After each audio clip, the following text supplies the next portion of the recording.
po natin, i-enjoy na lang po ninyo ang moments. And again po, pasensya po kasi ako po ay napag-utusan lang din ng aming company. Pwede nyo po akong saktan mamaya bubugin pag-ayos na po ng tour. Well, libre po yun, sir. May bayad din po. Medyo malakalaki kasi yung...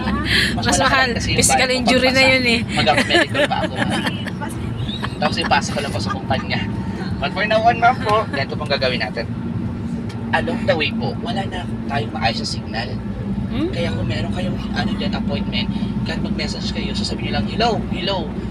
Sila ma'am, mag-hello din po. Kasi ma'am, yung signal po namin, wala pong maayos sa signal po dito sa papunta underground. Lalo na po doon sa loob ng kuweba, ma'am. Okay. Wala po yun. So, unang-una po, ay madam, taga saan po kayo lugar, madam? Oriental Mindoro. Kalapan. Kalapan. Pumunta ko doon sa Kalapan. Ang ganda ko ng lugar ninyo. Sa Mindoro area po, yung Sabang area. Ay, Oriental Mindoro. Oriental po yun. Occidental yung Sabang. Occidental po. Nakagawin po ko doon sa inyo last June. And eto ma'am, chismoso ako ha, wala kayong choice. So gagawin po natin, pagpunta natin sa underground, ano po siya? So, Sir Badong.